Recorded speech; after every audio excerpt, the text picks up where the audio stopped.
Hello and welcome. I am Sudarshan Sukhani, a research analyst at Technical Trends, bringing you this insightful presentation. I am a professional registered with SEBI.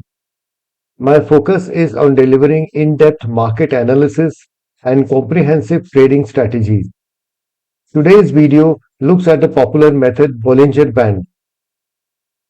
Do the bands make money when tested on 15 years of Nifty data? So let's embark on this journey of financial exploration together where theory meets practice in the dynamic world of stock market trading. Let us first understand the nature of Bollinger Bands and how they look. This is the OHLC chart for the Nifty for the last 400 bars, although remember the test is being done from 2008 to 2023. But obviously that would be a very clumsy chart, so we are just looking at the last 400 bars. Now this is the lower band and this is the upper band. The idea is that when prices enter the lower band and go above it, we buy. When prices go above the upper band and fall below it, we sell. That's a simple rule. That's what John Bollinger had originally suggested, although then improvements and changes were made. But we are looking at the classic Bollinger band. Buy when the prices go below this and sell when the prices go above this and retreat. I've already set up the strategy, so we'll just see what the performance is. The performance is a net loss of 2260 points. The long side makes 6900 points, but the short side loses to 9200 points. So clearly, selling at the upper band is not a good idea at all. All said and done, 7,000 points is not enough because the market was at 3,000 when this study started and it's now at 21,000. So simply buying and holding the Nifty would have made 18,000 points. So there was no sense in going through 38 trades and then making 7,000 points when simply holding the Nifty could have given the same value. But of course, the risk was there. So at least the long side makes some money. It has with a very decent profit factor of 2.1. The short side is a disaster. What this message is that buying when the prices dip below the Bollinger Bands has some value, but selling when the prices go above the upper band has absolutely no value and is a disaster. Let's look at the chart again. This is the point, and this was just recently.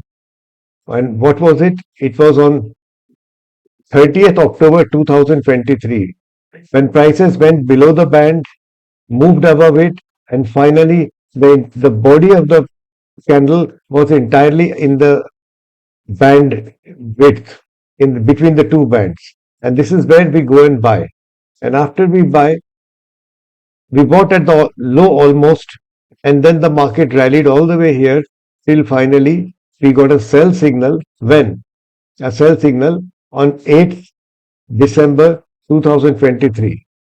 Prices went below the lower band, and then the entire body was below lower band, upper band, I'm sorry, and that means we go and short again, sell again. But what happened here? There was a sell signal. Prices are below go above the upper band, then the price is below the lower band, the body is completely inside the lower band, upper band. So on the next bar we sell, and this short sell could not be covered as the market went up because prices never went to the buy side. What is the buy side? The buy side is this going below the lower band. Price never came here, so this short sell was a complete disaster. This is what happens with mean reversion systems. We say we buy here, we sell here and buy here. But what happens if we don't come here at all? And that becomes a problem. So Bollinger Bands are a mean reverting system, and the way it is structured, selling here, buying here, doesn't actually yield any profits. Some modifications have to be done. A simple modification that I can think of and that most of us probably use is if the bands continue to move in one direction without touching the other one. For example, here the bands are moving up and they are not touching this lower band at all for the next 10 or 15 bars or 20 bars. That tells us that we have embarked on a strong trend. It gives you a sense of the trend, but the signals that it gives are not profitable. So you could use Bollinger as a signal, as a trend identification method. But this trading strategy is a big loser. So I'll conclude here by saying that the bands themselves are of very little use when used as a mean reversion method. Use it with some innovation and you can find value in it.